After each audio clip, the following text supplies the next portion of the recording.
નમસ્કાર વિદ્યાર્થી મિત્રો, કૃષ્ણા ક્લાસમાંથી હું રઘુવીર સર આજે આપણે ફરીથી હાર્દિક સ્વાગત કરું છું.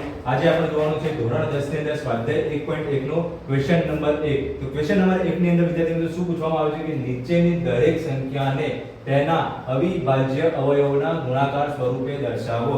અવિભાજ્ય અવયવ આપ સર્વને ખબર જ છે કે આપણે કઈ રીતે શોધીએ છીએ. તે ધોરણ 8 અને 9 ની અંદર આપ ભણી ગયેલા છો કે અવિભાજ્ય અવયવ કઈ રીતે શોધાય છે. તો આપણે શરૂ કરીએ. આજે તો સૌથી પહેલી આપણને રકમ આપી છે 140.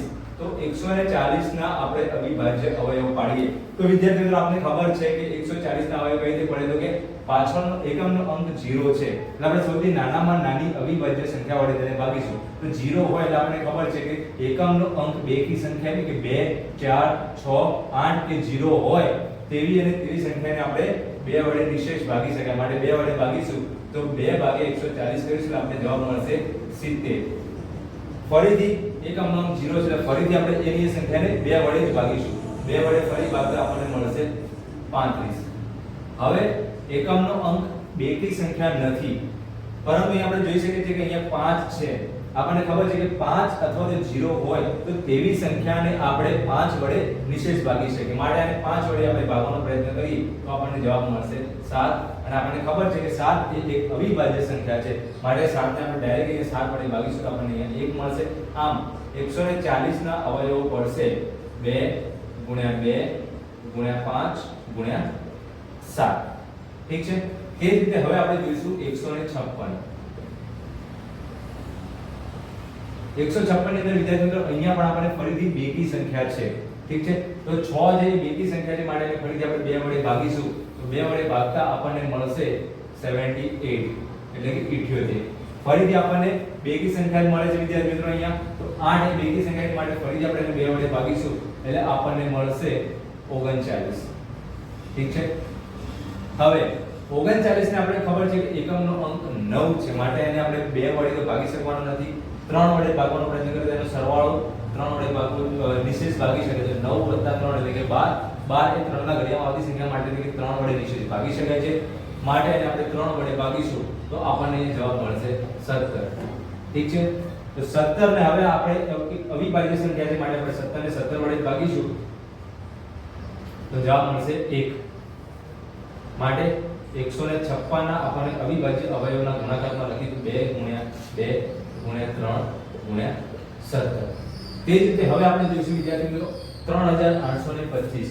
તો 3825 ને ભાગવા માટે આપણે સૌથી પહેલા જોઈએ તો નાનામાં નાની સંખ્યાથી આપણે શરૂ કરવાનું છે. માટે 2 વડે તો એકમનો અંક બેકી સંખ્યા નથી માટે 2 વડે નિશેષ ભાગી શકાશે નહીં. 3 વડે તો 3 વડે ભાગવા માટે ત્રણેયનો ચારે સંખ્યાનો સરવાળો 3 વડે નિશેષ ભાગી શકાય તેવો હોવો જોઈએ. તો તેના માટે આપણે સરવાળો કરીએ તો 8 + 2 10 ને 3 13 ને 5 18 એટલે કે 18 ને આપણે 3 વડે નિશેષ ભાગી શકીએ છીએ. તો આપણે 3 વડે નિશેષ ભાગતા તો આપણે એને 3 વડે ભાગીએ તો આપણને જવાબ મળશે કે 3 વડે ભાગીએ એટલે કે 3825 ને 3 વડે ભાગીએ તો આપણને મળે છે 3 * 3 અહીંયા 0 8 છે તો 3 × 6 21 ઉપરથી આવશે 5 એટલે કે 15. એટલે કે આપણે આને ભાગીશું તો આપણને જવાબ મળશે 1275. હવે 7 + 2 9 + 1 10 ને 5 15. ફરીથી આપણે આને 3 વડે નિશેષ ભાગી શકીએ છીએ. તો ફરીથી આને 3 વડે ભાગીશું તો આપણને જવાબ મળશે 425. હવે 4 + 2 6 6 ને 5 11. 11 ને આપણે 3 વડે ભાગી શકતા નથી. પરંતુ અહીંયા આપણને એકમનો અંક 5 છે માટે આપણે એને 5 વડે ભાગીએ તો આપણને તે ભાગાકાર આપણે નિશેષ એને ભાગી શકીએ છીએ. તો હવે આપણે એને 5 વડે ભાગવા માટેનો પ્રયત્ન કરીશું. 5 વડે ભાગીએ તો આપણને અહીંયા મળશે 85. 85 ને ફરી પાછા 5 વડે ભાગીશું એટલે આપણને મળશે 13.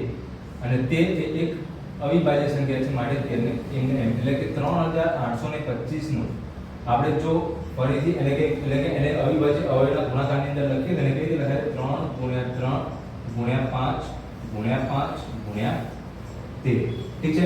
તો હવે આપણે જોઈશું એ જ રીતે 5000 ને 5 નો ગુણાકાર. ચલો વિદ્યાર્થી મિત્રો હવે આપણે જોઈશું 5000 ને 5. તો 5000 ને 5 ને અવિભાજ્ય અવયવોના ગુણાકાર સ્વરૂપે લખવા માટે આપણે સૌથી પહેલા 5 વડે ભાગીશું તો આપણને મળશે 1001. ત્યારબાદ તેને 7 વડે ભાગીશું તો આપણને અહીંયા મળશે 143. 143 ને હવે આપણે ભાગીશું 11 વડે તો આપણને જવાબ મળશે 13 અને 13 એક અવિભાજ્ય સંખ્યા છે માટે અહીંયા આપણને 1 મળી જશે. 5000 ને 5 ના અવયવના ગુણાકારમાં 5 ગુણ્યા 7 ગુણ્યા 11 ગુણ્યા 13. ઠીક છે. ત્યારબાદ હવે આપણે જોઈશું 7429. 7429 ને આપણે ભાગવા માટે તો વિદ્યાર્થી મિત્રો સૌથી પહેલા આપણે શરૂ કરીશું કે એકમનો અંક 9 છે તો આપણે એને સીધી રીતે ભાગી શકતા એટલે કે 2 વડે નહીં ભાગી શકીએ. સરવાળોની વાત કરીએ તો 4 એટલે 6 ને 7 13 ને 9 22 3 વડે પણ નહીં ભાગી શકીએ. એકમનો 5 કે 0 પણ નથી કે આપણે એને ભાગી શકીએ. આ સંખ્યા સીધી જશે 17 વડે. ઠીક છે. 17 વડે ભાગીએ તો વિદ્યાર્થી મિત્રો આપણને અહીંયા મળશે 437. ત્યારબાદ 437 ને પણ સરવાળો કરો તો આપણે વિદ્યાર્થી મિત્રો 3 વડે નથી ભાગી શકતા તો એને હવે આપણે ભાગીશું 19 વડે તો 19 વડે ભાગતા આપણને મળશે 23 અને 23 એ એક અવિભાજ્ય સંખ્યા છે માટે આપણને અહીંયા એક મળી જશે. તો 7429 ને અવિભાજ્ય અવયવના ગુણાકારમાં લખીએ તો લખાશે 17 ગુણ્યા 19 ગુણ્યા 23. ઠીક છે વિદ્યાર્થી મિત્રો.